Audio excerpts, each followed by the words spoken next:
Hello friends, ಎಕ್ಸಾಮಿನ ಒಂದು ದಿವ್ಸ ಮುಂಚೆಗಡೆನೇ ಇದೆ ಅಂತ ಅಂದರೆ ನೀವು ಯಾವ ಥರ ಸ್ಟಡಿಯನ್ನು ಮಾಡ್ಕೋಬೇಕಂತಂದು ಮೊದಲ ಹೇಳ್ತೀನಿ ಫ್ರೆಂಡ್ಸ್.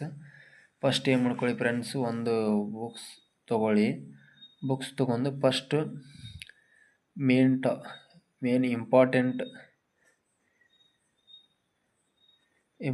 ಟಾಪಿಕ್ ಏನಿದಾವೆ ಫ್ರೆಂಡ್ಸ್ ಅವನು ಬರೆದುಕೊಳ್ಳಿ. ಇಂಪಾರ್ಟೆಂಟ್ ಟಾಪಿಕ್ಗಳನ್ನು ಬರೆದುಕೊಂಡು ಮೇನ್ ಇಂಪಾರ್ಟೆಂಟ್ ಟಾಪಿಕ್ಗಳು ಏನದ ಬರೆದುಕೊಂಡು ಆ ಟಾಪಿಕ್ ಮೇಲೆ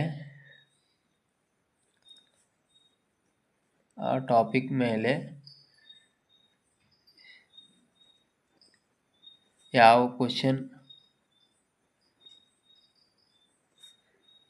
ಕ್ವಶನ್ ಬಂದಿದ್ದಾವೆ ಅಂತ ತಿಳಿದುಕೊಳ್ಳಿ.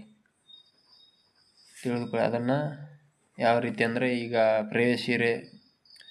ಪ್ರೀವಿಯಸ್ ಇಯರ್ ಕ್ವಶನ್ ಪೇಪರ್ ಇರ್ತಾವಲ್ಲ, ಆ ಕ್ವಶನ್ ಪೇಪರನ್ನು ತೆಗೆದುಕೊಳ್ಳಿ.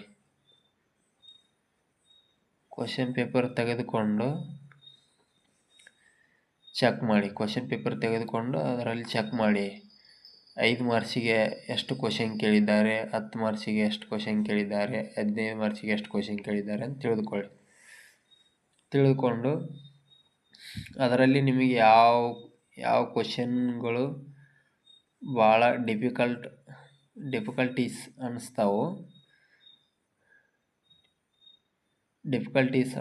ಆ ಕ್ವಶನ್ಗಳನ್ನು ಮೊದಲ ಓದಿ ಬರೆದು ಮುಗಿಸ್ಕೊಳ್ಳಿ. ಒಂದು ಕಡೆ ಟಾಪಿಕ್ದಾಗ ಬರ್ಕೊಂಡು ಸ್ಟಡಿ ಮಾಡಿ.